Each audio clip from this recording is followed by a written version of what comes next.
Uh, we got a lot. We got a lot to talk about tonight. A lot to break down in these games. It's interesting. Some upsets. Some expectations. We expect things to happen. Some surprises. Oh, we got a lot. So I'm just gonna jump in like where we started off here, and that's the Indianapolis Colts and the Kansas City Chiefs. Man, I'm just jumping in on that one, and shoot, look. Um, I had the Chiefs done in this game. I I had them done in this game. I was like, okay, this is over watching this game.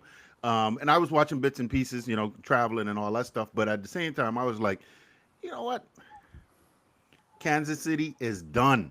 I turned the TV off. Well, I had to turn it off because I wasn't watching at a certain point. And then when I clicked back to check the score, Kansas City wins in overtime. And I'm like, how did this even happen? How how did this happen that Kansas City finds a way to win this game? I mean, I know that look, they have they have Patrick Mahomes, right? But I for sure thought that and I want to hear from you guys on this because I for sure thought that the Indianapolis Colts was going to win this game, and I just don't know what happened at the end of that game. So I intentionally, because I wanted to hear from you guys, didn't go back and look at the highlights because I want to hear what you guys got to say on this game because this one kind of shocked me a little bit because I had picked Kansas City. Don't get me wrong, I picked them to win this game.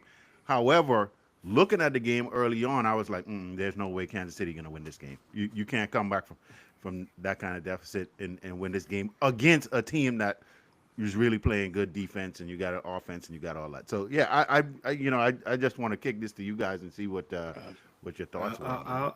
I'll leave that to Lee if he want to talk about how the Freddy Krueger and Jason came back from the brink and yeah, I clearly have not learned my lesson with the Kansas City Chiefs because I keep on trying to write them off. And I figured this was like, okay, yeah, the franchise going to end on this one. This the nail in the coffin. Indy got this. Indy got the lead. This is okay. Here we go. Finally, the the the king is dead, and sure enough, they do what they do. Pull victory from the jaws of defeat. Go into overtime just to make it more dramatic, and come out with the victory and keep their playoff hopes alive. And it's just, I got to give them credit for shutting down an offense. I mean, Jonathan Taylor didn't even get 60 yards rushing. Daniel Jones didn't play bad. Two touchdown passes, just under 200 yards passing. Um, and Mahomes, 46 attempts, 352 yards, no touchdowns, and the interception. And yet still somehow, defense, Spike Nolan needs to get the praise he's due, shutting down Indy's offense, and Kansas City just finds ways to win. Um, yeah, I just until they're out. I mean, this is Exhibit A. It's like it's supposed to be done, and yep, they live to fight another day. That's just what they do. So Yeah. Well, a couple of things with this game, right? I think Kansas City, they finally got desperate. And Andy Reid uncharacteristically started running the ball. Okay. Okay. That's one. He started running the ball. They managed the clock. So you have a situation now where, you had the Colts, they jumped out. And what Kansas City did was they slowed everything down. Well, first and foremost on defense, they stopped Jonathan Taylor. They sold out There you against go. the run. Okay. Okay. They Okay. stopped Jonathan Taylor. He only had 52 yards rushing, no touchdowns. People want to say that this is on Daniel Jones, and it exposes him. Not necessarily so. Daniel Jones Yeah. still had a pretty good game. He didn't throw for a ton of yards. He had two touchdowns, no interceptions. Okay, he did not lose this game. You had a really good game plan executed by the Chiefs. I believe the time of possession was 42 minutes to like 25. That's a big discrepancy, right? Yeah. Kansas City held the ball for 42 minutes, running the ball again. Andy doesn't do this. Right. Andy and that team, they're like, look, they understood that season is on the line, playoffs is on the line. They don't win this game, and they don't win out, right? They basically they're on the outside looking in. So they did that. Kareem Hunt, he had a pretty good game. Mahomes, he managed the game, and he made the plays in critical moments when they needed it. Now, on the Colts side, they didn't make the necessary plays that was needed at the end of the game to win and or, stop the Kansas City Chiefs from taking it to overtime. So with all that said, it's just more so not an indictment on the Colts. It's just that the fire isn't completely out yet with the Chiefs. It's not as bright as it used to be, but it's still up, and they're still a threat. And at any time, they could beat any given team. Would I consider them like a top 5 team anymore? Not necessarily so, but they're still really, really, really dangerous. So yeah, I got to give it up to the Chiefs and Andy for actually making an adjustment to their normal routine and doing what needs to be done to beat a team who's really hot. But if you game plan against this Colts team, they're now exposed. If you sell out against the run and you give Daniel Jones enough, but not everything, they're beatable. Yeah. So that's good because with them shutting down the run and I think we had talked about that too. Before, it was like if they shut down the run, they have an opportunity to win this game, and they did just that. And so in overtime, was it like who got the ball first? I mean, I think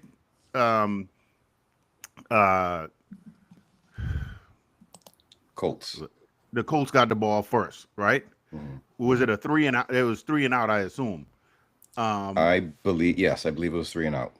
3 and out, and then because I saw at the end in overtime with them driving down and Patrick Mahomes them right there to score. So okay, so yeah, when you that explains a lot because with you stopping Jonathan Taylor, we all know, and we talked about this before. If you shut down Jonathan Taylor, which this offense needs him to run in order to win, then you got an opportunity to win this game, and that's what Kansas City did. So yeah, that's big. That was big. All right.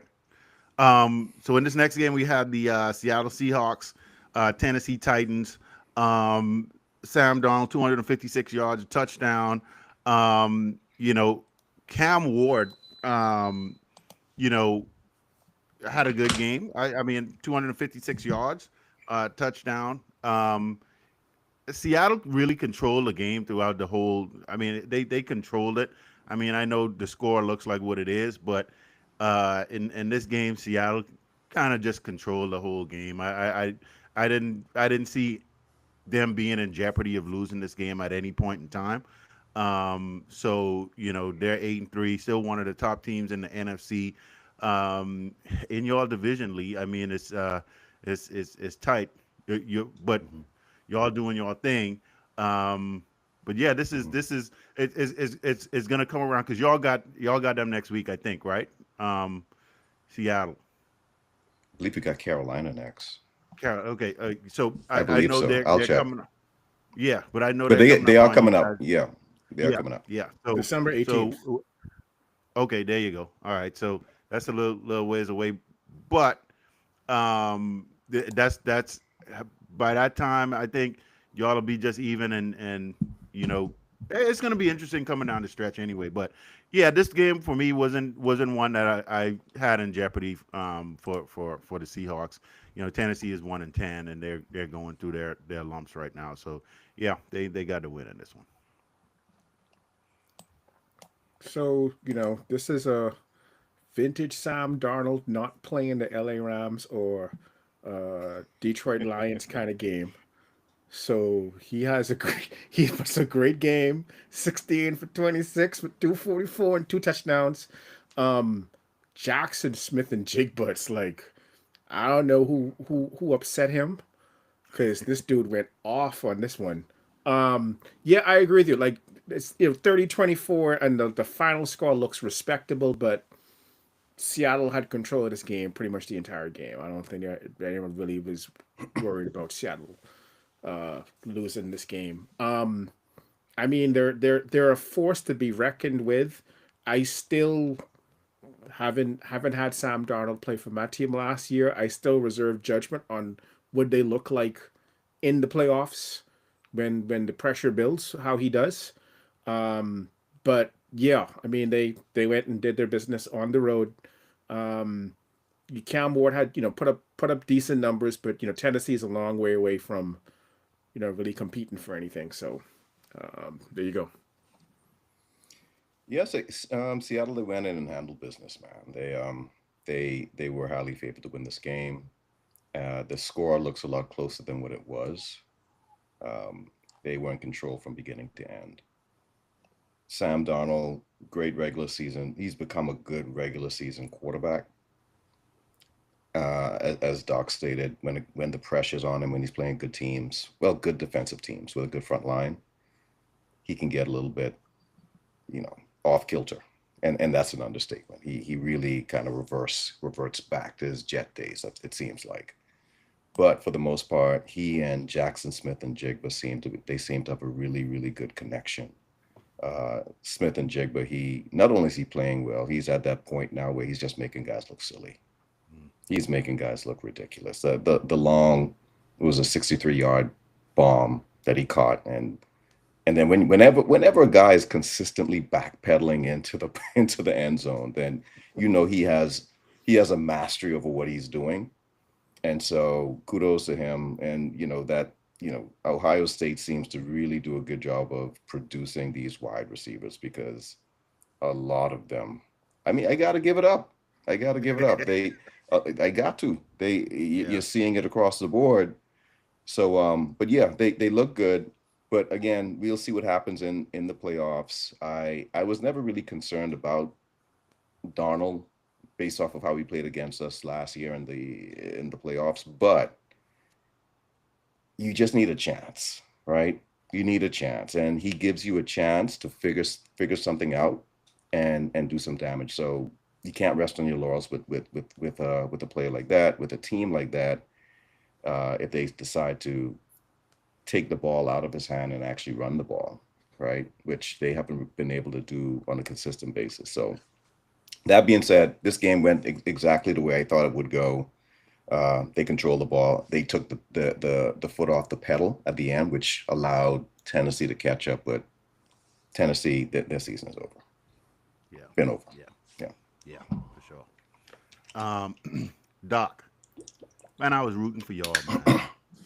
I was rooting for y'all. I mean, I picked y'all in this game, and you know, yeah, um, Justin Jefferson is frustrated, man. I think everybody's frustrated, and like we said, before on the pick show, um, everybody in your division is kind of separating themselves at this point, Mm-hmm. and you Yeah. guys are, yeah, it's it might be over. You know, but y'all still got a win that y'all got in a couple of weeks coming up that y'all gotta take care of. But They play the Eagles. it no. Oh, okay, okay, all right. They in our Sorry, my division though. bad. They in our division. Yeah, okay, But okay. anyway, anyway, yeah. I mean, look, I want to ask you, Doc, about JJ McCarthy. We were talking about this a little bit before we jumped on, but is J JJ McCarthy? I wanted to ask you: is he who you think he's going to be? Can he be that guy? I mean, look, we got to give some of these quarterbacks grace a little bit because as fans and as teams who paying these guys millions, they want them to jump in immediately and be hey, let's take it to the next level. Okay, we know he was hurt last year, and but is he going to be this guy, or is it too early to even to either put him down or elevate him? I just don't know. I mean, from I hadn't seen him that much, so I really can't speak intelligently on him. That's why I want to ask, that question. Like, is he? Do you think he is going to be that guy for the Vikings? For the first time, I have serious reservations about JJ McCarthy. And Green Bay's got a pretty good defense. It's not. I don't think it's a top 3 defense, but it got a good defense. Yeah. When I look at 12 for 19 for 87 yards, 2 interceptions, 5 sacks for 35 yards. I mean, those. No offense to Justin Fields, those sound like Justin Fields, New York Jets kind of stats, right? Yeah. And you got a quarterback throwing to Justin Jefferson, Jordan Addison, and Hawkinson, and Naylor. Like, you got 4 legitimate receiving threats and 87 yards with 2 picks and 5 sacks, right? And I mean, the second half was painful. Right?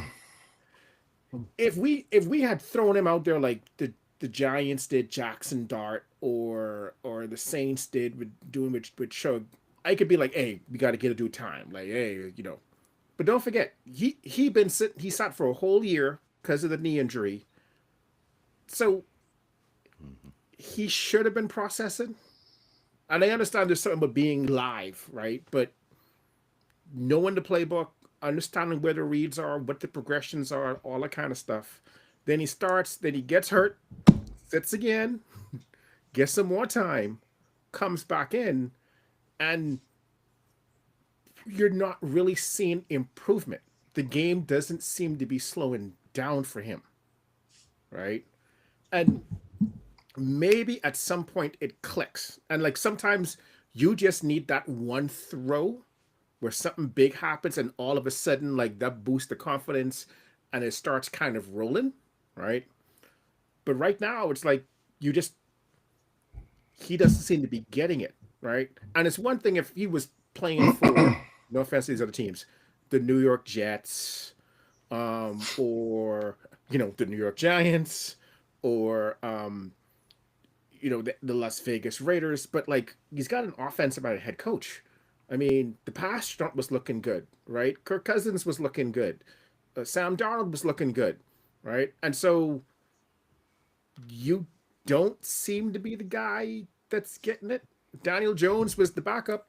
He didn't even play. He goes someplace else. He's looking like he's a great football player, right? So I do think like revisionist history, right? Because and I still stand behind, hey, I think we should put the ball in McCarthy's hands. But there was this thought that like every quarterback looking good for the Minnesota Vikings until this quarterback isn't looking good for the Minnesota Vikings, right? And you had 2 veteran quarterbacks on the roster and didn't keep either of them, thinking this guy was going to be the guy, right? And so you look at what Daniel Jones is doing now in Indy, what Sam Darnold's doing in Seattle, and you got to think Jacoby Brissett. Not that I think Jacoby Brissett was available, right? But put Jacoby Brissett with this offense right now. And I'm not saying we're going undefeated, but we're above 500, right? And so you got to kind of wonder, like, so this is a lost season, which it is what it is. The question now is, what do you do for next season? If you still think there's potential, if you still think you can get something out of him, you got to bring in a veteran quarterback to at least compete, a la Anthony Richardson and Daniel Jones. I don't think you draft another rookie quarterback. Because now it's like, how confident are you that this guy's going to be able to pick up what you're doing when the guy that you thought could pick up what you're doing after a year of sitting, I mean, he sat a whole year, ain't pick up what you're doing. So, because he looks lost out there, right? Like, any given Sunday where they're showing and you just see like bodies flying across the screen and the camera's doing this to make it look all complicated. Like that's what he's seeing. He don't know where to go with the ball, and he's just like, I'm just gonna eat it. Or when he tries to throw it, it's like you didn't see the coverage, and someone's running the other way with the ball. So yeah, I've got serious reservations. Like he's got about 6 more weeks to kind of prove that folks can have faith in him for the future, but like it's not looking good, and it's not getting better. We're not seeing like momentum for like, hey, I can't wait for next season. It's like, man, we can't have this next season too. So anyway. Yeah. We're not even going to talk about the game. Packers are the Packers, Vikes are the Vikes. Right. Not. I mean, the Packers won. Yep. Nobody considers them a. And congrats to the Packers. contender, like they did what they right? had to do. They did. Right, They right, handled their business. right. So congrats to the Packers. Right. Yeah. And I wasn't even trying to throw a jab. I want to get onto the JJ McCarthy conversation. That's why I just wanted to put that out there, right? Packs won, but I don't think they're going to really do a lot of damage going forward. But JJ McCarthy, let me ask you guys a question. Like, so the two top quarterbacks in college right now, prospect wise, Fernando Mendoza, right, Indiana University, and Ty Simpson, Alabama, right? Both of those guys right now, they're 22 years old. They're going to go into the draft next year. They're going to be 23. JJ McCarthy right now is 22 years old. Okay. As I stated before, this is back when he got drafted. Super young. He was like one of the youngest players, particularly at that position, to be drafted. He's going to need time. You can't come in that young and just hit it. Now, we gave O'Connell the benefit of the doubt because of the successes he's had with other quarterbacks, particularly quarterbacks that we didn't care that much about, who seemed to be operating his system pretty well. But you have to take into consideration like all of the Joshua Dobbs, the Kirk Cousins, and all those guys. They had experience. They played in the league for a certain amount of time. And so with that experience, they were able to pick up on what he was doing and run with it. You got JJ McCarthy, no experience. And to be fair, when he was with Michigan, because Doc, you asked me this question when you had texted me earlier today. I wanted to wait until now to kind of address it. When he was with Michigan, it was the Blake Corum show. Blake Corum was the central focus of that offense. It was not JJ McCarthy. JJ McCarthy was a game manager. He was just loaded with talent. And again, really, really, really young. When he went into the combine and he showed all those intangibles, he looked like he got it. Prototypical. He has all the tools, make all the throws. I don't think this is a situation where he can't pick up the offense or he's having a problem figuring out the offense. I think this is a problem where he's in his own head and he always seems to be 1 second, 1.5 seconds slower than what he needs to be processing what the defense is giving him. You had a play where he was in the pocket collapse, he got flushed to the left, guy is open in the flat. And he sees the guy, but for whatever reason, by the time he's ready to pull the trigger, the defense is on him, right? And then you had another one where the tight end was streaking and the tight end was open, and then he throws. And by the time he threw it, defender's on him. If he had thrown it just a second earlier, he could have caught the ball and made a couple of yards after, run after the catch. So he's just not processing quick enough. And even though he had that 1 year, that red shirt year last year, he need more time, right? Jordan Love, he sat for what, 3 years? Yeah. Aaron Rodgers, he sat for 3 years. I thought that this is what O'Connell was going to do. And then when O'Connell didn't do it and brought him in after a year, you give him the benefit of the doubt. He knows what he's doing. And hindsight 2020, it's not working. So now what they do? He's in concussion protocol again. Not again, but now he's in concussion protocol, meaning he's benched. Right? Yeah. Vikings, they one thing. It's the protocol. Like, I mean, right. Their hands are washed clean, right? Like, what could they do? Right. Right. Yeah. But I give the Vikings a lot of credit. They are masters at the PR when it Yep. comes to the quarterback Yeah. position. They will protect their players. Mm. And so they're benching him without benching him by putting him in concussion protocol. So now they can sit him again and be like, okay, we really need to reset this and we really need to get this right and figure out what we're going to do. Because if you got to go out next year and get another quarterback, that's a big waste. That's a huge waste. But I do have to ask this question to Doc. And I know I think I got a semblance of your answer based off of what you said with the Seattle game. But again, hindsight again, this is all hindsight now. Yep. Would it have been better if they had just paid Donald the money to keep him for another 2 to 3 years while JJ sat? Hindsight 2020, right? Now, my thought was, hey, $30 million a year, pay him. If you get above like 35, I don't think he's worth it. That was just my threshold cutoff, right? I think the Achilles heel, like the weak point, and this is what's hurting the team now, was they didn't have a veteran to challenge / mentor this offseason into now, right? Right. Like, let's say they had Daniel Jones. It's like Daniel Jones, hey, you can compete for it, but like you know, we trying to get to this boy over here, right? But by now Daniel Jones would be playing, right? Yep. And if Daniel Jones is doing what Daniel Jones can do with a strong running game, which McCarthy doesn't have, like the way this offense is predicated, it is the quarterback distributing the ball. You are not a bus driver. Like you facilitating, you point guarding, and right now it's just going by too fast for him, right? And then the question is, because that wasn't what he was asked to do in college, like, is the game eventually going to slow down for him, right? But yeah, I think I was fine with Sam Darnold going. I think there was just like, well, hey, there's nobody challenging McCarthy. I guess he must have been showing stuff enough that they got faith in him to get it this season, right? And that's not, so I don't know if he regressed or they just were hoping it would slow down by the time August rolled around, because there's no vet as a backup or a third string. Well, so you're saying that they invested in the wrong bet, because They I mean, put all Wentz, their eggs in the JJ McCarthy basket.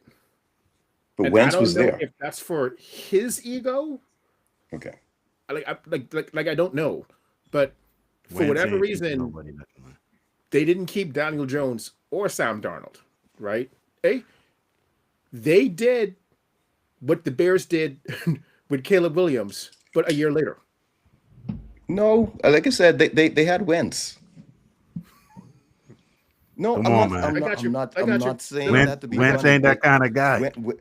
But he's a veteran, so Yeah. you I got can't you. say they I did got what you. the No, Bears thank- did, right? Thank I'm you saying for they correcting me. invested in the wrong veteran. In the wrong Yeah, veteran. Maybe. yeah, Yeah. Yeah. But thank you for correcting me. Yes. yeah, So, yeah, definitely. Yeah. Well, Doc, I mean, look, hey, I wish the best for the young man. I think he does need, like Lee said, I think he needs some more time to get himself together. You know, hopefully you guys do bring in a veteran that could work with him and he could get it going. let me say one more quick thing, which pulls me a little bit closer to what Lee's talking about.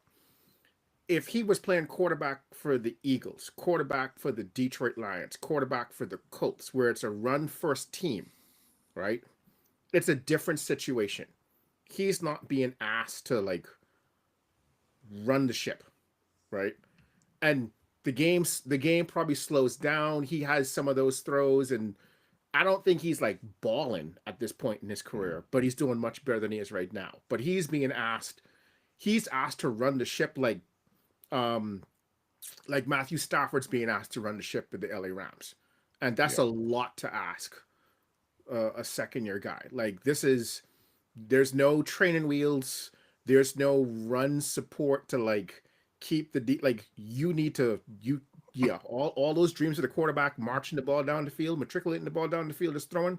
Yeah, that's the offense he's trying to run right now. And so it's a tough situation for him because it's not run first, it's pass first, right? And you got to make those decisions, and you got the weapons, but like the defense knows it's pass first, and they bring in whatever they could bring to mess with your head, and you don't have a strong running game to lean on to make those passing situations a bit more less exotic. So Yeah. so yeah. Yeah, just a little disclaimer. You mean the Eagles of last year, not this year's Eagles. Yes, the Eagles of last Not year. not with this Yeah. OC. Not with this No, OC. no, yeah, Oh, last year, no, sure. no, No. last year. Yeah. Okay. No, last year, Yeah. last year Eagles. Yeah. Yeah. That's a Thank big. you That's once a again. big. That's That's a big big difference. asterisk. That's a. I mean, shoot. Anyway, let's go. All right. I was in Baltimore over the weekend. I was here for this game right downtown, right there. So all the fans, but they didn't seem happy after this win. I mean, they were jovial. They seemed like they was okay. I was on the train with a couple of them. I say, "What y'all think about the win, man?" And I was like, "Yeah, it's the Jets." And so they were happy, but they weren't really. They knew it was the Jets. So and everybody expected this game to go down like this. Tyrod Taylor is always going to be Tyrod Taylor. This is what he does. He does his thing. I mean, not really a particularly exciting game at all. It was just it was blah. It was just one of those games. So I'm not even going to belabor on this game. Baltimore, should have won this game as expected, like they should have done. Nothing really fancy here. So yeah, that's really all I got on this one.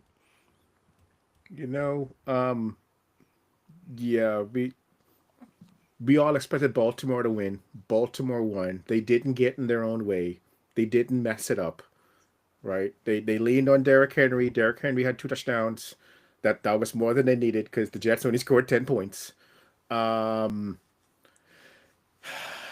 Tyrod Taylor's a step up from how Justin Fields has been playing, but clearly the Jets, the Jets are the Jets, right? Like Brees Hall's there. He got pretty much bottled up, 16 carries for 44 yards. This is one of those wins for Baltimore that's not going to be celebrated, but it's like, hey, for them trying to make it to the playoffs, they can't have those slip ups. Then this is a game they did not let the slip up happen, right? So at least they handled their business. A lot of the games this past week were close. This one was not close. And so they move on. So I didn't even realize the Ravens was playing the Jets. I just knew the Ravens was playing. I didn't even realize until today it was the Jets. Well, one thing of note, Lamar Jackson doesn't seem to be himself. No, you're right. Yeah, he doesn't seem to be himself. I think he's still hurt or probably even injured. There was a stat that I saw that he only has 2 running plays of over 10 yards this season for the season, right? Yeah. So I think something's definitely hampering him. I think he's protecting himself as best as he can. And the offense just doesn't seem to be the same because of it. So that being said, looking at the score, 23-10, I didn't watch the game. But I'm just going off of what I'm seeing on stat wise with Baltimore and Lamar Jackson and that group. But I don't know if is this one of those scenarios where the score doesn't really tell the tale of how the game went. Did they have it under control the whole time? I'm assuming so. It was kind of slow and go. It was methodical. It was like when you said Lamar Jackson didn't look like Yeah, himself. He didn't. It was yeah. just it just didn't seem right. I mean, they scored, but it just didn't seem. When I was looking at it, that's why I turned it off. I switched because Hmm. I was like, Baltimore, they don't look right, for some reason, and Lamar definitely didn't look right, and so. But I said I know they was going to win this game, so it wasn't Yeah. anything like they had control of it. But I think in the first half, what I was looking at, it was Baltimore, went up first, and then it was kind of going back and forth, and then they Hmm. pile up a couple more points. So yeah, it wasn't like yeah. Yeah, I mean, I don't know, and I'll go back and look at the highlights, but going at games prior to this, Henry looks slower. Okay, the tight end, Andrews, he looks slower. Jackson looks slower. They just look like they're a step behind where they used to be. That championship flair that they used to have, it doesn't seem to be there anymore. Right, so I'm surprised that this game, though the score is as close, even though it's not that close, but I felt like it should have been a little bit more dominating. And stat wise, with Lamar Jackson only throwing for 153 yards, no touchdowns, no interceptions, it just doesn't seem as if he had a good game. Seemed like they Yeah, just managed to win. So we'll see yeah, how they go. Going for the good thing going for them is that the AFC North is as weak as it's been in a long time. There's not a lot of competitors in that division right now that has a stranglehold on that top spot. So they actually still have a pretty good chance of making it to the playoffs. yeah, yeah. All right, so in this game, man, I was looking at this game also, and I was like, "Come on, Giants, y'all got this, man." Jameis Winston, 366 yards. I mean, running, spinning, going in the end zone, doing. He's an athlete, doing all this. I say, "Come on, Giants, y'all got this, man." Again, another game I kind of turned off because I was like, all right, I'm watching this game, Giants up, and I'm like, Giants got this. There's no, No. as long as they keep this going like this, they got it. Why? That's the only, when I turned it back on and I saw the score, I said, why? I cannot, I can't trust anybody in the NFC East to do their job. I mean, anyway, we'll talk about that. We'll talk about that in a little bit. But anyway, um, I say New York Giants, do your job. Beat the Detroit Lions, man. Y'all had the game in the bag. Come on. This is ridiculous. And I really didn't expect this from the Giants. I thought they were going to get blown out. I mean, and to go into Yeah. overtime, with the Detroit Lions, I was like, come on, y'all. Just do it. Just finish it. But, you know, in Giants fashion, they can't finish it. Can't seal the All the deal. time. And Detroit Lions 34-27, and they win the game. Jameer Gibbs, just a big game, 219 yards, man. Just a big game. Amon Ross and Brown had a big game.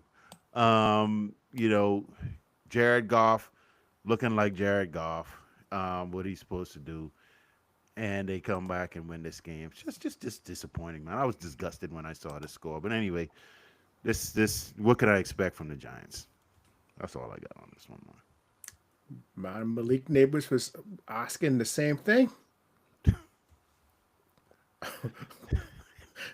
It's bad when the players on social media like, what's going on? Like, come Right. on, guys. Like, how are we messing this up? How do we get all the way down there and not kick the field goal to at least make it 6?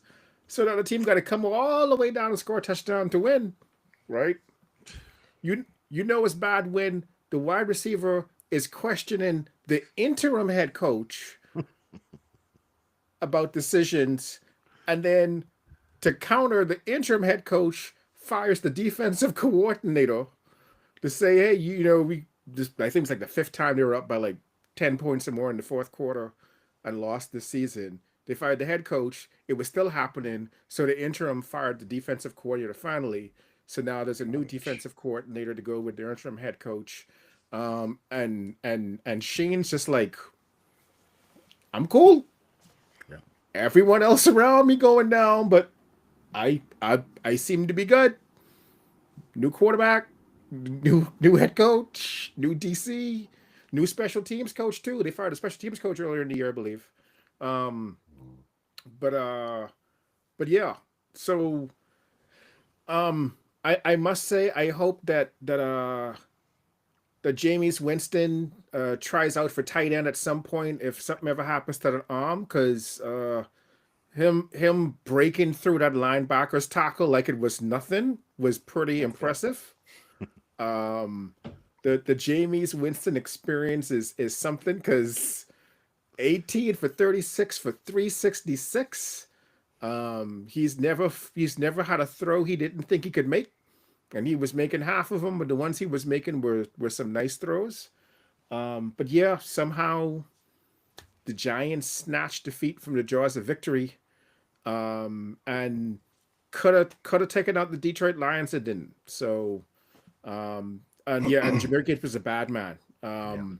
I gotta put him up there with Saquon and Jonathan Taylor and the Derrick Henry type folks. Like that's a bad man. He's on a whole different level. Speed kills, but that man is no joke. So anyway. Yeah, that's Tyreek Hill level speed that he has right now. Probably is the fastest offensive player in the league. But no, yeah, you mentioned Malik Neighbors. I was going to kind of get into that. The Giants, the interim coach firing the defensive coordinator, that's a cop out, because this wasn't on the defensive coordinator. Okay, you have a Giants team in the fourth quarter with 2 minutes and 59 seconds left in the game. You're up by 3. You're on the goal line. Okay, you have 3 attempts, you don't make it. Right, you're up by 3 on 4th down, and you decide to go for it on 4th down, and you don't get it. If you kick the field goal, you're up by 6. Okay, so now here it is. Detroit gets the ball with all that firepower that they have, and the defense held them to a 61-yard field goal to tie it. What they supposed to do? What's the defense supposed to do against that offense? And they held them to a 61-yard field goal. Now, if you had kicked your field goal, they would have been forced to go for a touchdown. Okay, this is on the offense. This is on the interim head coach, not the defensive coordinator. So here it is now. The defense is now gassed. They're tired. So in overtime, and this was what Detroit does. Detroit pounds you. If they ever get you in overtime, they're just going to run it up the gut. I've seen it. They did that to us like 2 years ago. Okay, so yeah, it's a cop out. But that being said, Giants had this one. They should have won it. Should have won this game. Jameis Winston had a hell of a game. What's the wide receiver's name? Wendell Johnson was his name? Number 17. Robinson. Hell of a game. Yeah. Heck of a game, right? So it further shows, I don't know what Dan Campbell is playing at with, taking over this play calling duties and all that stuff, but he's having a rough go at it, even though they won this one. But I want to see if he continues to have any issues when he's playing good teams with this, because if he doesn't get this right, it's going to cost him again this season. But good win for the Detroit Lions. Yeah. Hey, Lee, to echo something you were talking about, at times these offensive-minded head coaches don't know how to protect their defenses. They don't. Right? Like to your point, hey, we're down, we haven't won that many games, let's go for the win, right? Not understanding, hey, if you kick the field goal, you now force that other team to have to go all the way down the field and have to score a touchdown and then kick the extra point to try to win, right? But no, you decide to go for it, and now you want the defense to hold them and keep them out of field goal range, where with the kickoffs now, well, this was the kickoff. But if they get to midfield, they're essentially in That's it. field goal range nowadays with the juice, the juice ball, all that kind of stuff, right? See, now Right. you get to the 45, you're in field goal range. So, like, you trying to score as many points as possible and not really thinking strategically if you're trying to have more points than the other team when the clock strikes zero. So, Hmm. kick the field goal and give your defense the entire field to defend. Right. But anyway, yeah. But you see it more times than you care to admit, where like Yep. they're just trying to go for points, but not really being strategic about field position, protecting the other part of the team, where offense is trying to go for it, go for it, go for it, go for it, because the statistics say go for it, and not taking into account game situation, saying in this circumstance, no, kick the field goal and make the other team have to go all the way on the field to score. So Right. Right. Yeah. Cop outs, because now they blame the statistics, and they're not taking any accountability for the decision. The Mm, statistics say that I should do this. yeah, All right. That's on you, coach. You yeah, made the decision. yeah. That was definitely on him for sure. Um, yeah. All right. In this next game, man, Chicago Bears continue to win and win in these one score games. Uh, and they're doing it, man. They are doing it. They are really, Ben Johnson has flipped the switch here in Chicago, and hey, they're doing their thing. This game was a back and forth game, going back and forth. Touchdown, touchdown here, touchdown, going back and forth. And until the fourth quarter, um, where I think it was the end of third quarter, beginning fourth quarter. Chicago scores two touchdowns. And kind of had a 10-point lead at one point, and then you know the Mason Rudolph scores another touchdown at the end. Chicago. I'm liking I'm liking these fellas, man. With Ben Johnson there. This is they're putting something together. They're putting something together. They're like, and we talked about this before. Lee, you guys, both of you guys say this all the time. These are games that they lost. They used to lose these games, and now they are winning these games. It's a mentality. It's the coaching, which is so critical, man. Let me get on the coaching. Anyway, yeah. It's the coaching. It's the coaching, and they are doing their thing, man. It's so yeah. The Bears are looking good. They are one of the teams that people are going to take for granted. I think because everybody expects it to be like the shoe is going to drop at some point, but I don't think so. I think the Chicago Bears might be one of those teams you want to meet in the playoffs. So yeah, Bears take this one, man. Yeah.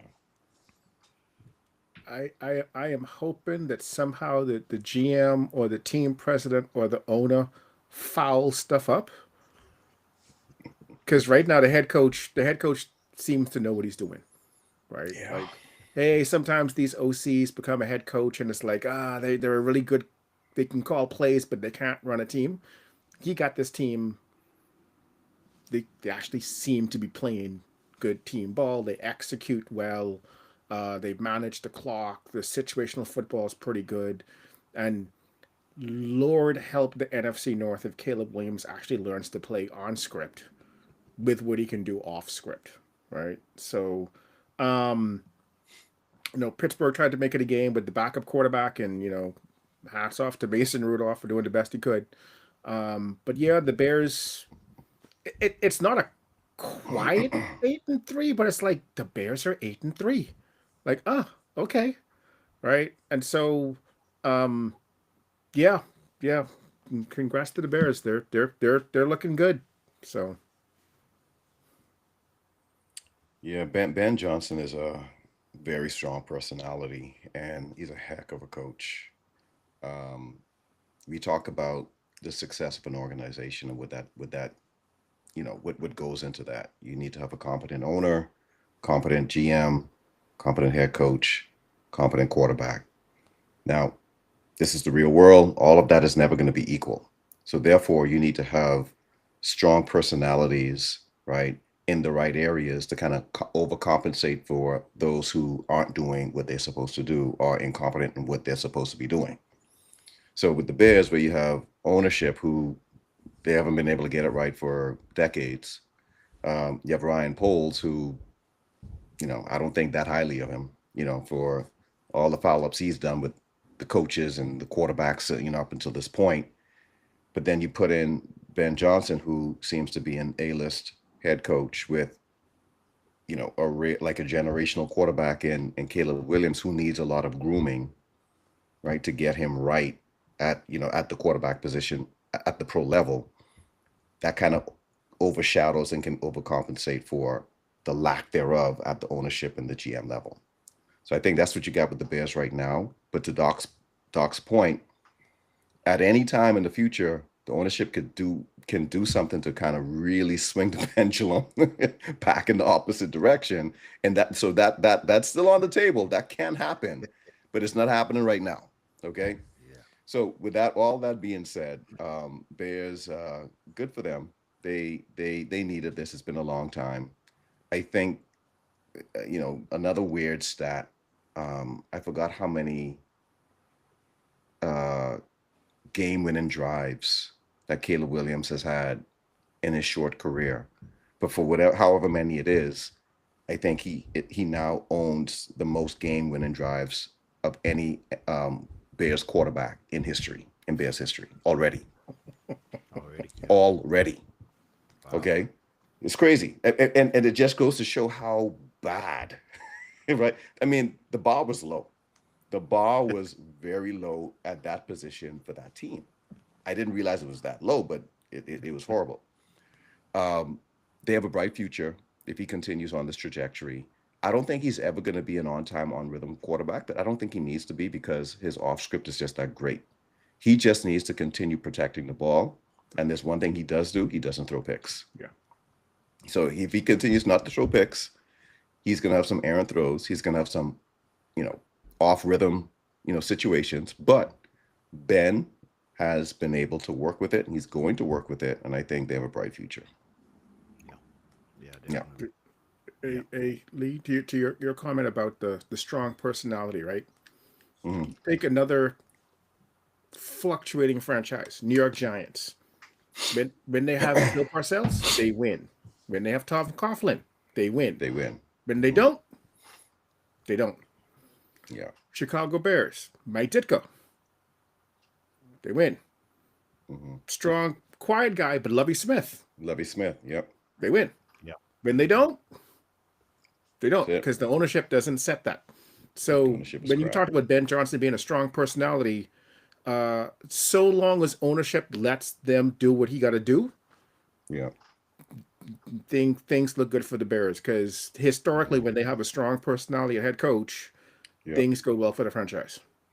Yep. Now they got a stadium that they want to build, so we're going to see where the priority lies in the next couple of years, couple of seasons. So I think that's where you're going to see a little bit of schism, but we'll see. Yeah. So do you guys know who this receiver is? Andre Lascivas. You ever heard of him? No. Okay. No. So when Andre Lascivas has 4 receptions for 61 yards and leads the Cincinnati Bengals in receiving, I mean, you're going to lose. You're going to lose. Who is this dude? You don't even know who he is. That's why I want to ask y'all if y'all know who he was. Look, man, come on. I mean, you look. And the thing about it is they was winning the game early. But then, Drake made they came on 17 points in the second quarter. And they came on. It was a 26-20 game, but the Bengals were not going to win this game. T. Higgins only had 31 yards. He had 5 receptions for 31 yards. Yes. You pronounce that name wrong, right? It's I don't know how. I don't even. That's an I, not a lowercase L, Links.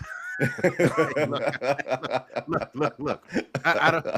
I couldn't pronounce it, man. I couldn't pronounce it. But look, all I gotta say is, man, when you look at the Cincinnati Bengals, they do have some hope because I think a report just says that Joe Burrow is coming back and he will play on Thursday.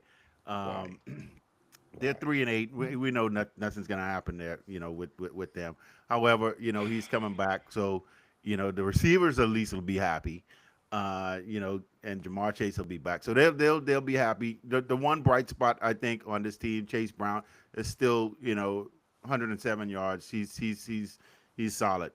For being a shorter running back. He really is. He really is. I didn't really expect that he was going to be this solid. But in this game he averaged 5.6 yards a carry. He had a 21-yard long run. But yeah, I mean, Drake May, Cincinnati. I mean, New England Patriots, 10-2, 10-2. Boy, New England Patriots are rolling. I guess Mike Vrabel really turned things around there. Or, that's another question I'm going to throw to you guys. Mayo had this team, right? What is the difference? What is the difference? I don't McDaniels. think they gave. What's that? McDaniels. McDaniels. Good point. That's the Good difference. point. Yeah, McDaniels is the that's the difference. difference. That Yeah. it's literally unfair. But anyway, Yeah. New England Yeah. Patriots, 26-20.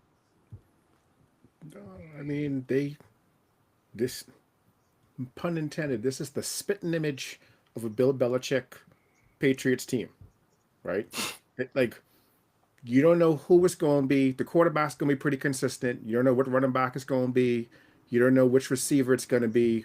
Whoever has the advantage, that's who they're going to go to, right? Because there's outside of Drake May, there's nobody on his offense where you're like, I really wish that dude was on my team.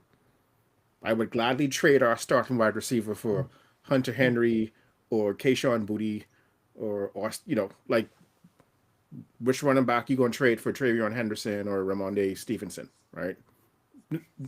But they're all solid guys. They know what they're doing. They execute the offense. They play as a team, and they eke out wins, but they keep on eking out wins. It's not a fluke. They just play really good, sound football, and the situational football is really, really good, right?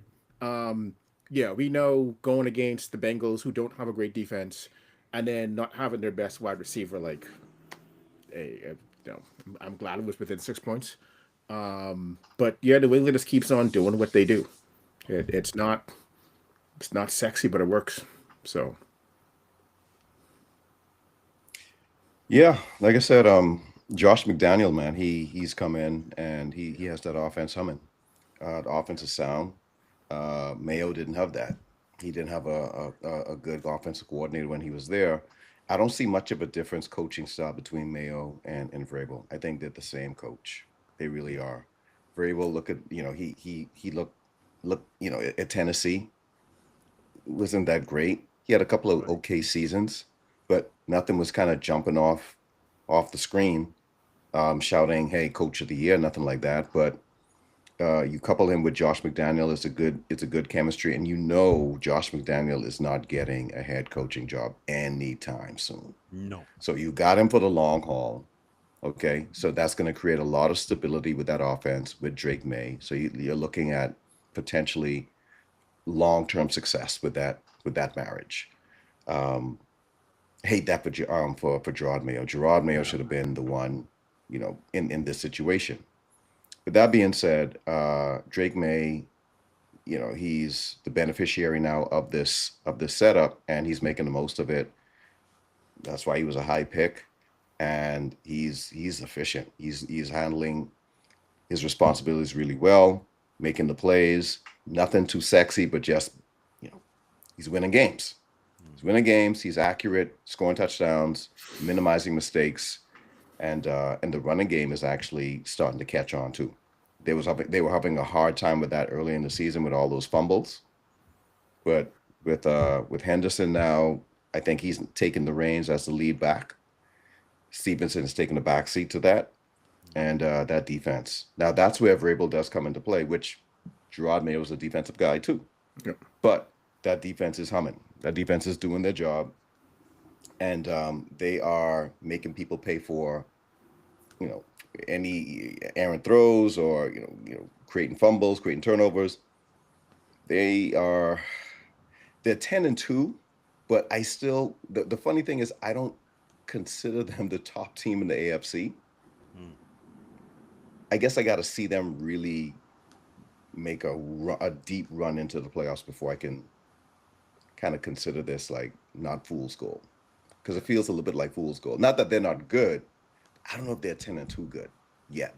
I want to ask you this, Lee. What's your dad saying? What is he saying right now? With the Patriots, because I really want to hear how he feels about this. Like what has he been saying?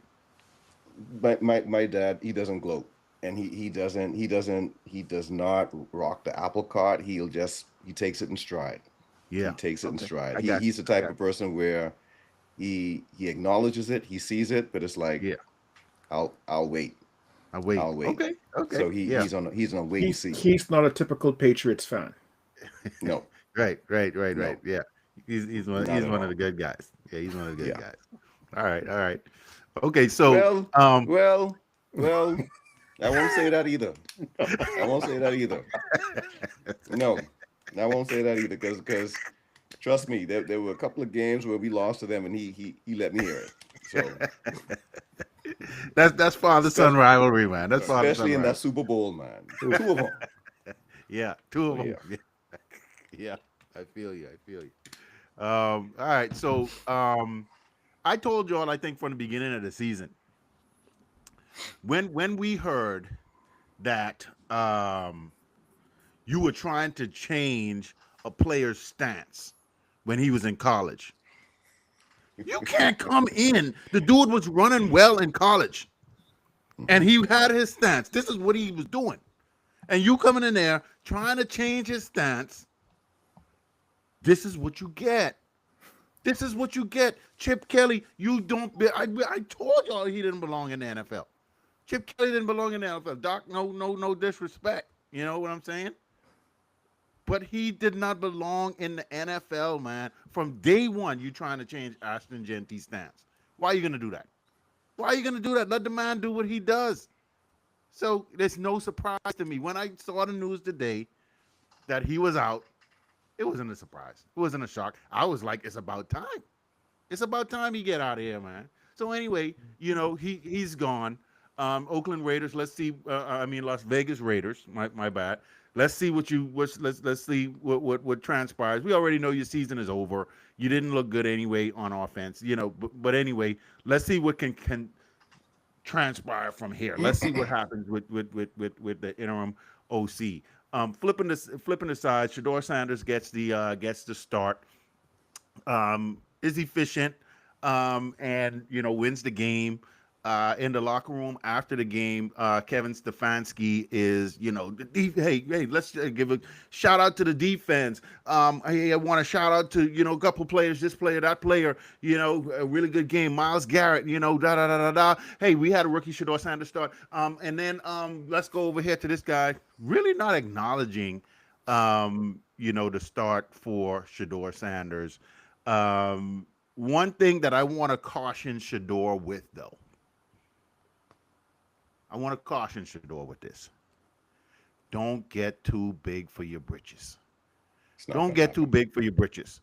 Because in the interviews, already in the interview, he was like, this is only 1 week of practice, man. I'm like, Shador, don't do it. Don't do it. Don't get sucked in. Don't allow it to happen. Just go about your business and just go about your business. Don't let them bait you into all this stuff. Don't get too boasty. Just go there. Practice, win your games, do what you got to do, answer the normal questions, and go about your business. Don't do this. So they just said, even though Dylan Gabriel is now healthy, Shador Sanders will get the start again. And so we talked about this with the GM and the head coach and their quarterbacks and that whole dynamic there in Cleveland. Um, the bright spot in Cleveland is definitely Miles Garrett. A lot of people have been talking about it, but they really not talking about it. This dude is going to break the single season sack record. He is going to break it if he continues to do what he's doing right now, averaging like 3 sacks a game. Yeah, he's gonna shatter the record. So anyway, good game for Shador, but I just want to caution the young man. Please, humble, humble. Just continue to say humble. That's. I hope he can do that. For a Cleveland Browns Las Vegas Raiders game, there is a lot of fodder to discuss. Ridiculous.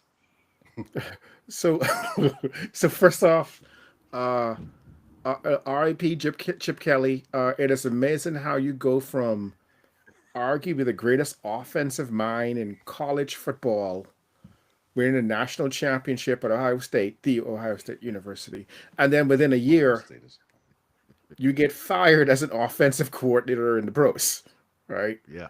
Um, and some of it's talent, but clearly, um, Chip has his way of doing things, and it seems to work fairly well in college, and it doesn't seem to work well in the pros. Um, the Geno Smith's a good quarterback. Ashton Genty is a really good running back. Um, he had some pretty decent runs. He has more strength in those legs than I think we saw in college because he was just bouncing off people and scattering down the sideline. But um, and Brock Bowers is a really good tight end, but that offense just can't seem to go. And I honestly don't think the new OC is going to make a huge difference. I hope I'm wrong for the Raiders' sake, that whoever is going to be the new interim is going to make a huge difference. But uh, I think Chip is the sacrificial scapegoat, and he's just like, yeah, I know. Okay, cool, fine. I'm out. Catch y'all later. Um, Getting to Shador, um, the Cleveland Browns saga drama continues. Um, he had a good game for a guy making his first start, second like really live action, not counting preseason. He had a good game. He did throw an interception, but the deep throw, like the 50-yard throw, I really did not think he had that in him for to have the arm strength to get downfield and hit that guy that accurately on the fly. That was a Jaden Daniels type throw. He's not Jaden Daniels, but that was a Jaden Daniels type throw. And the little kind of wheel route, kind of screen pass that went to the house for the touchdown. He hit the guy in stride. So many times you see the pass thrown and it's high, it's low. The guy has to hesitate and doesn't get to go for those yards after catch. So I don't think he's Andrew Luck, Michael Vick, God's gift, Caleb Williams, God's gift to football, but he won his first start, and that has not happened in this rendition of the Cleveland Browns. The last time that happened was 1995. Eric Zaire, for what it's worth, when Bill Belichick was coaching the Cleveland Browns and then became the Baltimore Ravens. So he supposedly is slated to start next week. We'll see what happens next week. The Bill Parcells 11 quarterback commandments. One is don't listen to other people's opinions, but another one is don't be a celebrity quarterback. And yeah, he gonna break that. He gonna break that rule. Like Shador is a celebrity quarterback. He does need to use the we us a little bit more, because when Myles Garrett got 3 sacks and they have 10 sacks as a team, you should talk about that and less about how there's just 1 week and you can't wait to see what I do next week, and like I'm gonna be amazed. Like just when we win, we won. When we lose, the loss is on me. And he'll hopefully learn that QB speak. It's interesting to kind of see it now where, because of some of the stuff he goes through, you kind of see a little bit of humility come out. and the bravado now comes across as like inner confidence is kind of tempered just a little bit. Um, it's interesting to kind of see him as an underdog of all things based on what he's gone through. You got people rooting for him who maybe weren't rooting for him in March. But yeah, congrats to him for winning, being actually winning his first start. Dad was on hand, which is just really really cool.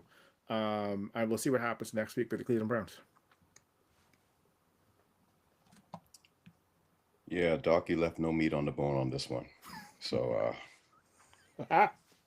none.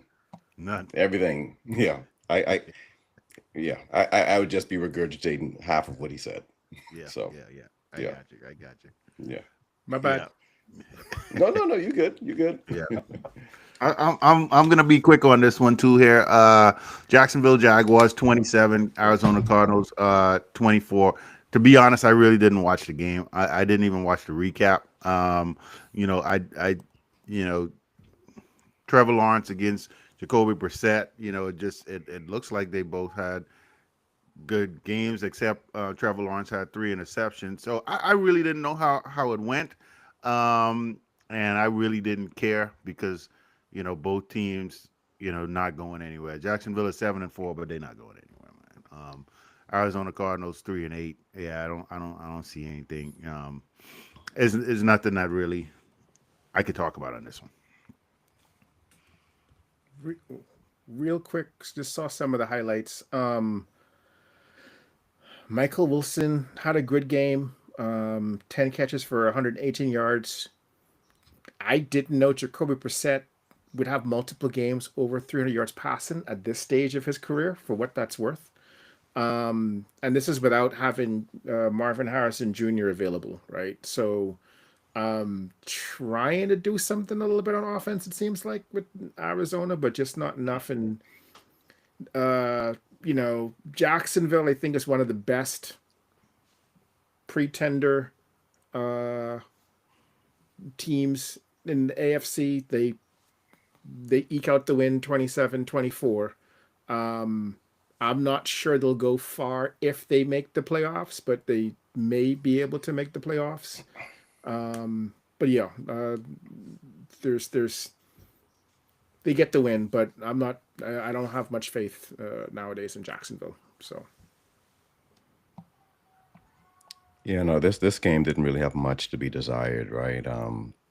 Jacksonville, even though they seem to be trending towards a playoff berth, 7-4, but don't have a lot of confidence in this team. Don't have a lot of confidence in Trevor Lawrence, with 3 touchdowns, 3 interceptions. Yeah, it's like a Jameis Winston back in the day, right? That's the type of game he had. Mm-hmm. But I just don't see it. I don't see ETN. I think is really the only bright spot on this team. Even though he didn't have like a spectacular game, but he's the only like real threat that they have. Jacoby Myers, he came in. They just picked him up. He was traded from the Raiders. Raiders could probably use him right now, and but he asked to be released, so he's there, and he seems to be the only tried and true weapon that Trevor Lawrence has, with Thomas out, with number 12. I'm blanking on his name. Dual threat guy. He's out. But with the Cardinals just I don't know. They're going to be in reset mode. So I think they're again looking towards the draft. They're probably going to pick up another quarterback.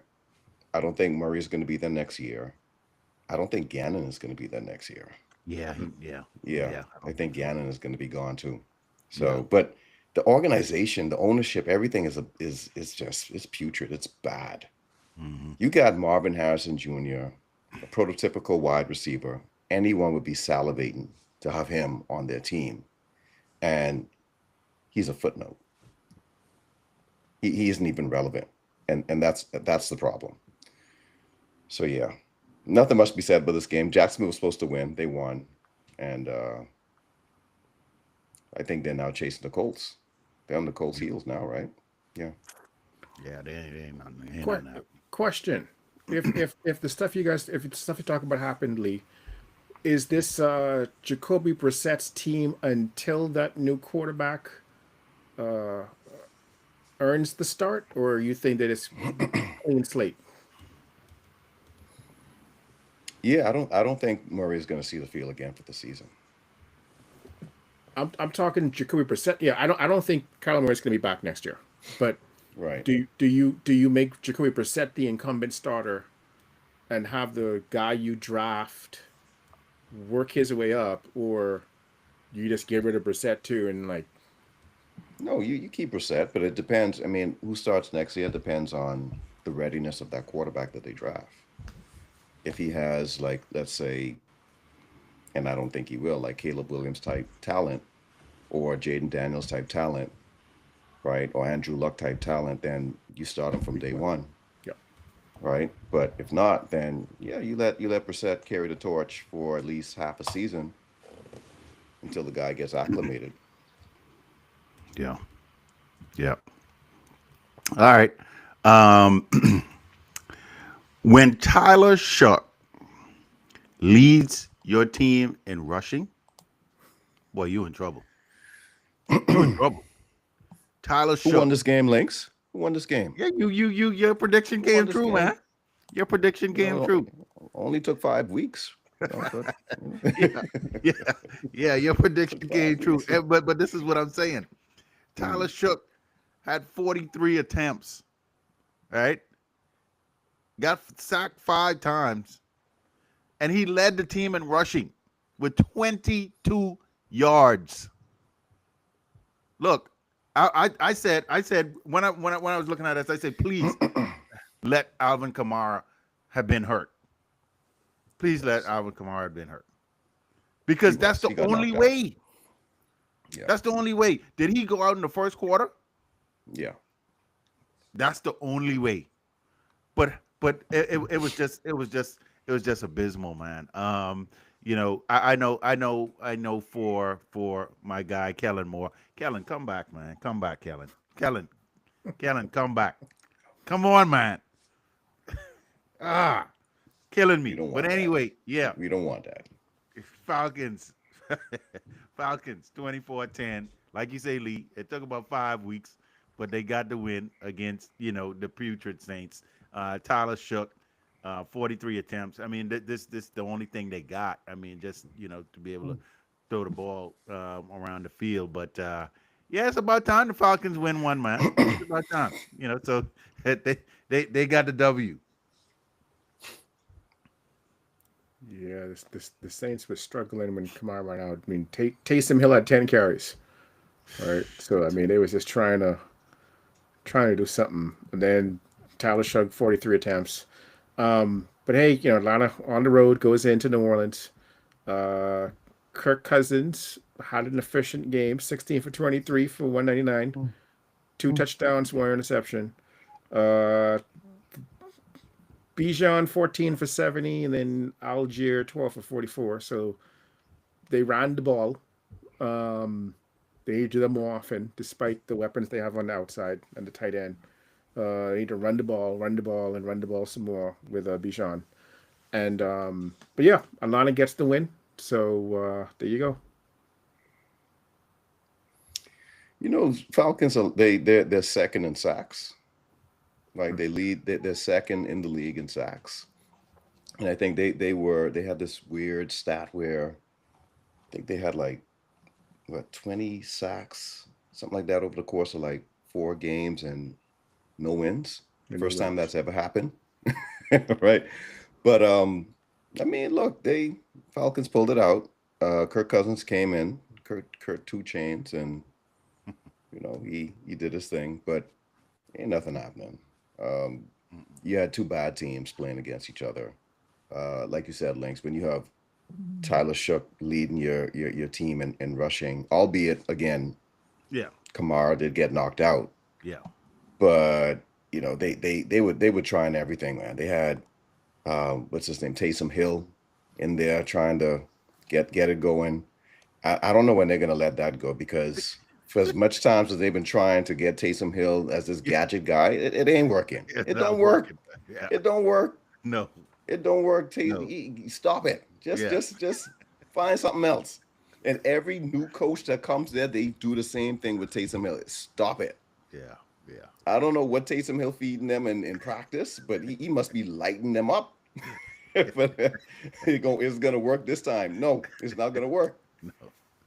So yeah, man. But you have two guys they scraping the bottom of the barrel in the NFC South, and they're not going anywhere. Bucks that's the Bucks and Carolina. Yeah. Those are the two teams who are gonna figure out who's gonna determine the winner for that division. But yeah, good for the Falcons. They finally won one. Yeah. Yeah. You got the W. Now Falcons fans they can stop crying now. Stop crying Yeah. for at least a week. At least A week. A week. Yeah. Yeah. Yeah. All right, man. My Eagles. We go to Dallas, and Buckle up. look, I was Buckle up. expecting, this. Like I said before, I didn't expect this to be a blowout by any stretch of the means. But in the first half, I was like, shoot, this about to be a blowout. I was like, this about to be a blowout, man. I'm like, yeah, we looking good. I mean, look, but the second half always tells the tale, right?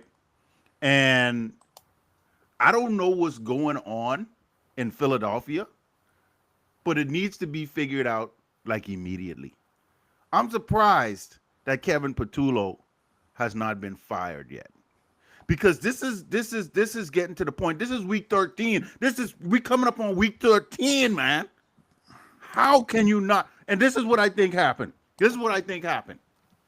He must have script. You know how you script the first 15 plays, right? He scripted the whole first half. And then the Cowboys made adjustments, and he didn't know what else to do after that. Yeah. Like, what do I do now? This is ridiculous. This is getting to the point right now where it's frustrating, and you cannot win like this. You can't win like this, man. You stressing the defense out. You already had guys going out on defense, and you stressing these dudes. How could you be up 21 points and you had 0 points in the second half? How does that even happen? You cannot allow the Dallas Cowboys, of all people, of all teams, to win this game. This was ridiculous. I think I was in the airport, right? And I was sitting down. We was grabbing a bite. First half, and boy, look here, man. I was like, there's a couple of Dallas fans over on the corner over there, and they was all distraught. And boy, I was like, yeah, I was rubbing it in. And boy, why did I do that? Why you do that? Why did I do that? that? Yeah, that wasn't wise. That wasn't wise because Kevin Patullo is single-handedly ruining this team. I put him in the same category as Chip Kelly. Him and Chip Kelly, they about even. They about even. And you see what happened to Chip Kelly? The same thing need to happen to Kevin Patullo. You got to go. Let me tell you, Nick Sirianni got to stop picking his boys. I'm sick of this, man. But you know what our owner does? Our owner isn't like Jerry Jones. He's not involved. He's just gonna look, and he's gonna see, and they're gonna evaluate. He's gonna talk to Howie, and then at the end of the season, they're gonna say, Nick. And this happened in 2023. They're gonna say, Nick, you need to get this together, or you're gone. And that's when Kellen Moore came in. You need to get somebody who know what they're doing. Remember, we had Brian Johnson, another one of his boys that he put there, and it was a disaster. And now you're going through the same exact thing again. And reality sunk in for me on this game. Ain't nothing happening for the Eagles. Ain't nothing happening. Yeah, reality sunk in. What? Reality sunk in. Yeah, no, seriously. Reality stop playing, man. Stop playing, man. No, I'm telling you the truth. Ain't nothing happening. AJ Brown had a great game, and to be expected. He had Devontae a great Smith had half. He had a great a great half. half. He Yes, had a a great great half. half. A Yeah. great half. Yes. Yeah. Let's make that right. Um, but it's and then I was looking at film, and I don't know what exactly. Well, we talked about this at the beginning of the season. When you get on the Madden cover, jumping over people backwards, stuff happens. Stuff happens. Yeah, Told you. stuff happened. Because I was looking at some film just today. Because I was going back and looking at this, and I was like, let me see why these teams are stuffing Saquon. I mean, the O line. Okay, yeah, the O line banged up, but we got some guys who could do some. Yeah, Lane Johnson was out. Or whatever. I'm not making any excuses. I saw a couple lanes that was like this wide, and I'm like, Saquon, hit the hole, bro. Hit the hole. Saquon bounces to the outside, loses 2 yards. And that is a repetitive thing. The holes are there. The holes are there. And last year, he was busting through those holes. And this year, it's like he don't want to hit the hole. So and then I thought back to you guys, and I was like, the Madden curse. Here we go. Mhm. It didn't happen in the form of an injury, but it happened in No. the form of him not playing up to the potential that he could have played last year. And so I don't want anybody to blame this on the offensive line. This isn't an offensive line issue. Yeah, these guys are banged up, but we got some guys who could step in and do their thing. I know the offensive linemen, they're doing their job and they're blaming it on themselves. We're not opening the holes. No, I watched the film today because I wanted to see what was going on. The holes are there because check this out. Tank Bigsby came in, and Tank Bigsby is hitting the holes, and he's picking up chunk yards at a time. If you look at it, because he's hitting those same holes, Saquon is bouncing it to the outside, expecting the things that happened last year, and it's not going to happen. And this offense is piss poor. It doesn't look. It's disgusting. It's high school. It's pedestrian, and if he doesn't script, I don't know. Somebody must have gave him that script. That's what it was. That's what it was. He called a coach, and they say, "Here's your half, and I'm gonna let you work on the second half. But here's your half of calls. You go ahead and do this." Because that didn't even. I mean, that was a thing of beauty in the first half, and I was like, "This Patullo must have turned the corner." But no, the real Patullo showed up. Real Patullo showed up in the second half, and this is what happened for the Philadelphia Eagles. I'll give my credit to the Dallas Cowboys. They were playing inspired. Injuries aside, I'm not that kind of person. I don't care about the calls. Everybody has the same calls. All the same things happen in every games. Yeah, bad calls, hurt injuries. It happened to everybody. So no excuses. You got your butt whipped in the second half. And I said we was going to lose another game. I just didn't want it to be to the Cowboys. So anyway, all you Cowboy fans who was jumping on there, getting on me, et cetera, congratulations. Y'all deserve it. You got to win. You're still not going to the playoffs, but you got your win. So anyway, This was their playoffs. This was their playoffs. This was their playoffs. This was definitely their playoffs. And let me tell you, one last thing I got to say. This was Dak Prescott's biggest game of his career because it was a high stakes game. It was a game where everybody had the Eagles to win this game, and Dak Prescott actually played a really good game. I can't believe I'm saying this and not even coming out of my mouth, but Dak Prescott had a really good game, really solid. Pickens was doing his thing. CeeDee Lamb still having drops for some reason. I don't know what that is. Check this out. The last thing I'm going to say on this. The betting lines was over 67% Eagles going to win this game. 67%.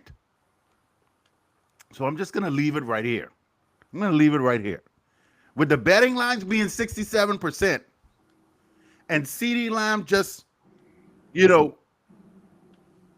anyway, I know for some odd reason, there was some strange things happening in this game. Some strange calls and stuff happening in this game. I don't know. It could have. Yeah. Hey, I'm not saying things. Hey, So look, things happen in the NBA. I don't know if it happened in the NFL. Um, so but it wasn't Petullo's fault. no, no. Regardless of that, this was I Petullo's mean, fault. Regardless, straight up Petullo's fault. Straight up. Anyway, man, yeah, we okay. lost the game. I think, it. We've been exposed. We've been exposed. The defense can't carry. They just can't. They can't do it all. You got to put up some points. You got to put up some points. And if you plan on going back to the Super Bowl, if you plan on not being one and done in the playoffs, you got to put up some points. And I think it's time for Kevin Petullo to go. That was a lot. Um, this game And was see the how I game of feel. turnovers. Huh? Go ahead. Go ahead. No, this was a tale of two halves. In the first half, Cowboys had 2 turnovers. Eagles were opportunistic, up 21-0. You guys didn't run the ball. Saquon 10 for 22. Jalen Hurts 7 for 33. Those are some quarterback scrambles, couple, tush push here or there. For some reason, you guys decided to try to throw the ball all day long on the Cowboys, and it worked in the first half. They made some adjustments second half, and you guys didn't adjust to the adjustments. I got to give the Cowboys credit for the resiliency. The 2 turnovers they generated were hustle plays. The Saquon Barkley fumble and the one on the punt coverage where the guy got knocked down twice and keeps on running and goes and here's the Eagles return to force that second fumble. George Pickens is a beast. You throw it up there, he'll come down with it. And for whatever reason, CeeDee Lamb just refuses to catch the ball against the Eagles. I don't know what it is against the Eagles. Because almost all of his drops this year seem to be against the Eagles. There's some kind of parlay going on. Is there a parlay? So I don't know. It was something, Lee. I don't know, man. Yeah, it's like a parlay. Yeah. I don't know. Go on, Doc. no, but yeah, we were talking about Dallas trying to make a run for the playoffs and the 3 to 4 game gauntlet, depending on how you wanted to look at it. Clearly now it's a 3-game gauntlet. But Eagles, Chiefs, and then I want to say Lions, right?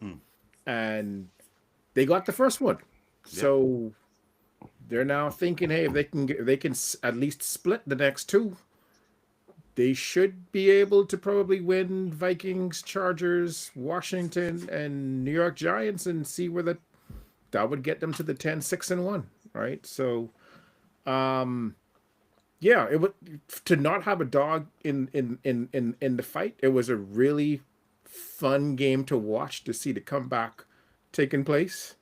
The Cowboys feel like they've stopped that they got that defensive line now stout that they can stop the run, and so now they hope they can get the lead and have teams have to play catch up with the 2 receivers and Ferguson.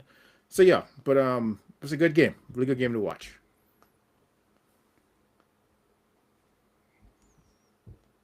Is it my turn? Yep.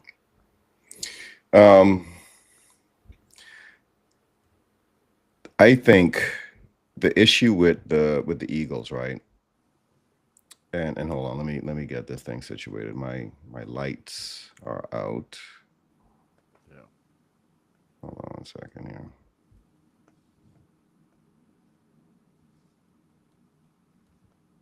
There we go.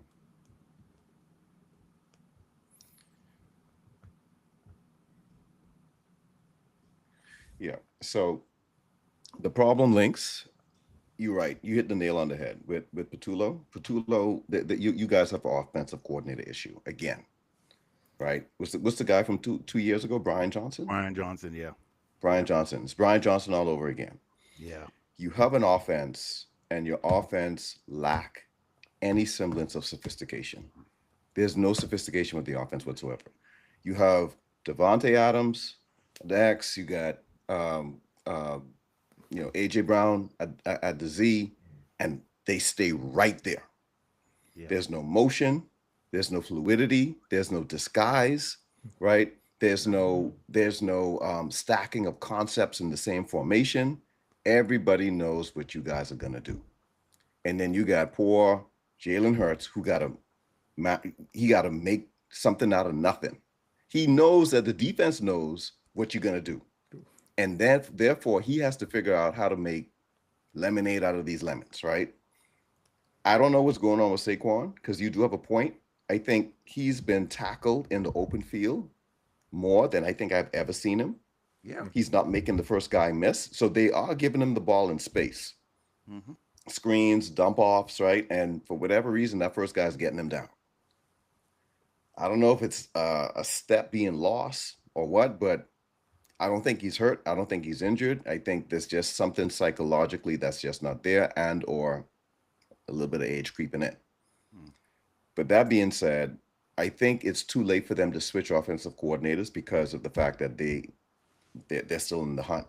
You can't, unless your head coach is an offensive guy who can take the reins, which we know No.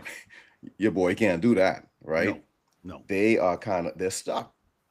Now, if you guys were losing and like out, trying to get back into the hunt, then you can make a switch up like that and try to, make a shift and make a jolt and possibly get back into the thick of things. But that's not the case here.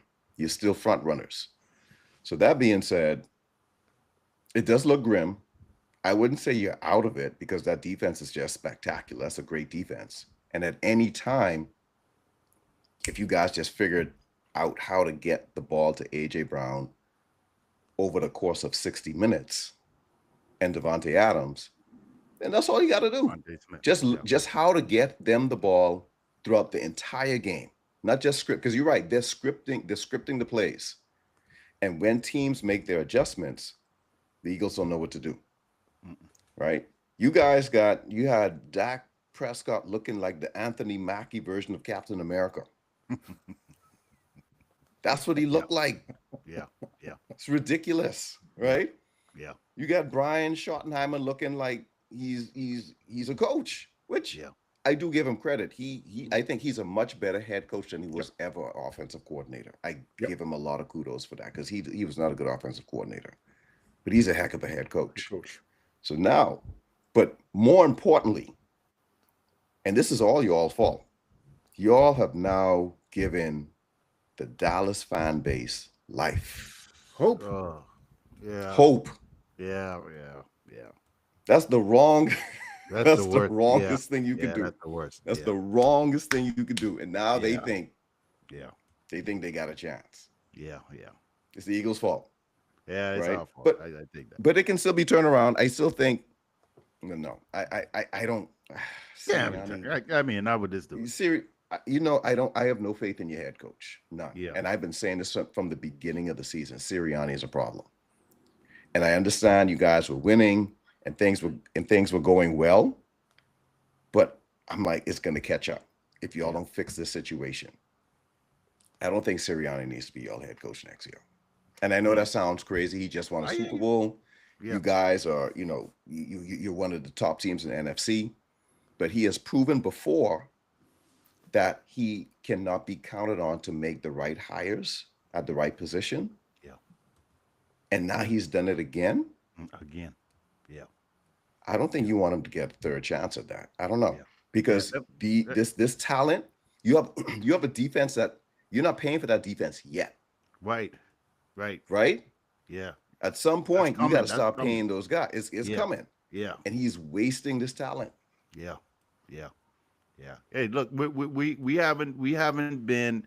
It's not been lost on me. We did this to Doug Peterson, because this is the same thing that happened. Doug Peterson won the Super Bowl, and then he came back, and in that offseason, when they had the losing season, and then the next season after that, they said, Doug, what are you going to do at offensive coordinator, or was it defensive? Right. I can't remember. It was one of these coordinators, and he was like, "Oh, I'm gonna hire from within." Fired.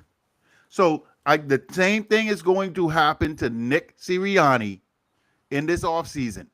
If he does not figure it out, if he does not say this is never going to happen again, we're always going to have experienced offensive callers in the if the owner does not hear what he needs to hear, and I hope he doesn't, because we need to get a coach that knows what the heck they're doing on the offensive side of the ball. Vic Fangio, Yep. love Vic, and the defense. Vic is doing his thing, but on the offensive side of the ball, yeah, it's not working. So yeah, I definitely agree with you on that, and it won't hurt me one bit because again, it happened to right after winning the Super Bowl, it happened, to Doug Peterson. So, hey, that's just how it goes. But There is an offensive coordinator available who is very familiar with the Philadelphia Eagles. no, no. I would fly to Philly myself. No, look here. I look, that would be the fastest jet that ever get there ever. I would chain up that whole You don't the want to whole give Chip Novocaine Kelly, complex. Saquon Barkley, No. AJ Brown, Devontae Smith. Look here, let me tell you, that would be no, we're not going down that road again. We've been there, done that. No. I don't even want to call that dude name. I think it'll be me, Shady, Deshaun Jackson. LaShawn All McCoy, us will be yes. out there. All us will be out That there. dude, Deshaun that dude Jackson, had Jeremy Maclin, Deshaun Jackson, Yes. Shady, Yes. and Mike Vick, Ah, and mess it up. and messed it up. Shoot, I don't know how you do that, but yeah. But anyway. So, Lee, you guys pretty much dismantle the Buccaneers, man. I know that Baker Mayfield went out in this game, but you guys dismantled them. It wasn't even close. This was like, a championship team, and you guys are playing the best in the NFC right now. I mean, you got everything clicking on all cylinders.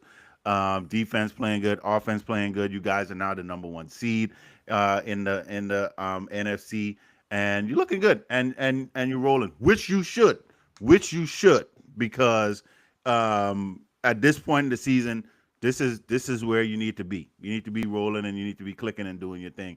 And you guys look like the perennial number one seed. I can't, there's nothing you could say about that.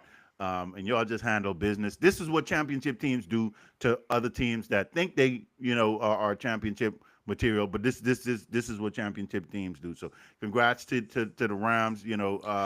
Blowout win there for against the Buccaneers, and y'all did your thing. Handle your business, man.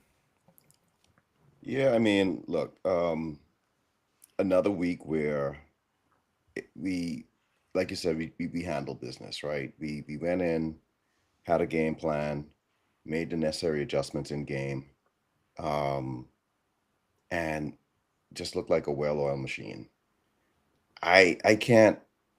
So I was ecstatic 5 years ago when we got Matt Stafford, right? Because I knew what the potential was with him, even though he had all of those dismal years with Detroit. I watched him, I studied him, always admired his style of play, and I knew it would translate well into McVay's offense. Got us the Super Bowl, right? Then after that, he started to get a lot of physical ailments. He looked like his age was kind of catching up to him. So I figured, we probably should start looking to move off of him. Beginning of the season, had the back situation. He did not practice at all this offseason. Comes in, and it's as if he's 30 all over again. He's 37, but he looks like he's 28. Yeah. To be honest with you, I don't know what this is. I know I like it. I know it looks great. He has a command and a mastery over the offense that I think it surpasses even McVay's expectation. He's not making any mistakes. He's careful with the ball. Only 2 interceptions, 30 touchdowns. He's playing like an MVP, right? For the first time in his career, he's playing like an MVP. The running game is a beneficiary now of the passing game. Devontae Adams leading the league in receiving touchdowns, 12. Puka Nakua doing the things that he does, right? Has a trajectory of getting to, I think they said 1,999 receiving yards, like just a shade under 2,000.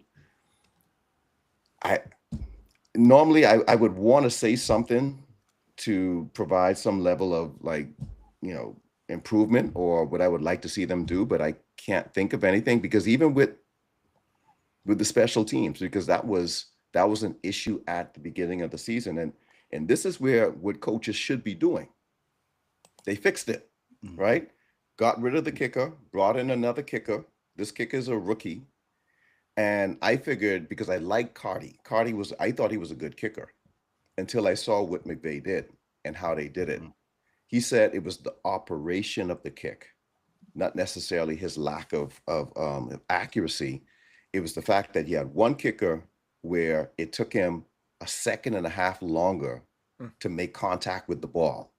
And then we bring this kick in. I'm watching it. As soon as that ball lands, he's right there. Like that holder, he got to get that down, because boom, as soon as he gets the ball down, it's out. Whereas with the previous kicker, you would get the ball down and then wait. And that's how guys was coming in, like with the game against you guys. That's how you guys were able to come in and make the blocks. Yeah. So they fixed it. Yeah, they fixed it. It's no longer a problem. It's not an issue, right? So I'm happy. It's weird because I'm watching these games and I'm not nervous. So I hope it continues. I accept the fact that the Rams are the number 1 seed, and barring any injuries, hope they stay healthy. I think we have a good pathway to possibly get to a Super Bowl. We'll see. Absolutely. Yep. Yeah. Two things about your team real quickly.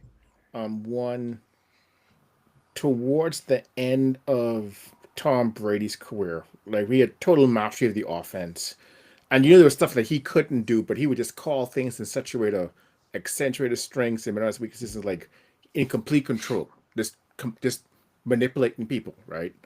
And like Stafford now, he's getting the ball out, he's distributing the ball to these guys. Rush rarely ever gets to him, and he is in such command of the offense. Like, it's orchestral. He's just moving stuff, just making stuff just happen, right? I mean, Devontae Adams is happy as could be. Like, man, I got this guy throwing to me now, right? Hey, Doc. Yeah. Devontae Adams in his press conference said this is the happiest he's ever been. He literally said that. Yeah. He just said this is the happiest he's ever been in his entire career. Wow. Yeah. That's awesome. It's like, Devontae, do you want it over your left shoulder or your right shoulder? Like, where do you want the ball? Right? It's crazy. But the flip side, that defense, that defense knocked Baker Mayfield out. Yeah. And nothing dirty, but that is a fast, physical defense. And whoever going up against that defense need to know they got to take some Tylenol and some Advil, both before and after the game, because they're gonna take some lumps. And to have the offense clicking like it is and the defense doing what it does, that's a tough. You guys are going to be a tough out. Yeah. So. Yeah. And another note on Stafford, the part that impresses me the most is at his age, at 37, he hasn't lost any velocity on that ball. No. Like, when you compare him to Brady and even Peyton Manning at that age, you can see that zip wasn't quite there. Yep. This dude is really gifted at throwing the ball, because it is coming out hot and accurate.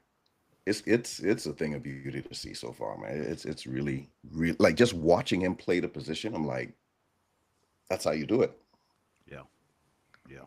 Definitely MVP level, MVP status. This game just ended. This is a Monday night game. San Francisco won the game 20-9. Carolina Panthers are 6-6. Lee, I know you don't like that. Yeah, I don't like that at Y'all all. still got control, man. But yeah, San Francisco, continuing to try to keep pace in the division with you guys in Seattle. So you guys are humping down the stretch here until the end of this season, and this is gonna be really good down the stretch. I like to see these kind of division games where it really, you know when you're gonna fight for these things, and you deserve to win it. If you win it all, you deserve to win it, especially when your division is like this.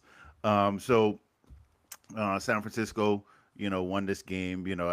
Carolina Panthers, like I said, their record is indication of who they are.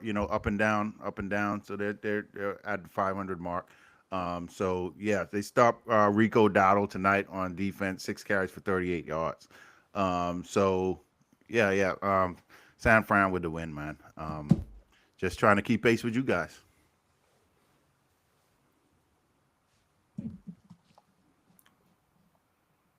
You know, I'm a little I'm a little disappointed in Carolina. I think I had some hopes that Carolina was going to pull an upset. Bryce was Me playing better, too. and I'm happy that Bryce Young's playing respectable as the quarterback.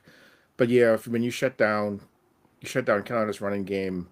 I don't think Bryce Young is there yet to be shouldering that burden and uh, helping that team win against a good team just through the air. Uh, Brock Purdy, um, 3 interceptions, and yet they still won 20-9. Mhm. Um, Kittle had a decent game. It's San Francisco. They're going to be a tough out should they make the playoffs, and most likely they're going to make the playoffs. Especially if they start getting healthy. But yeah, San Fran wins that, and because Carolina's now 6-6, that makes things a little bit easier for Tampa Bay. So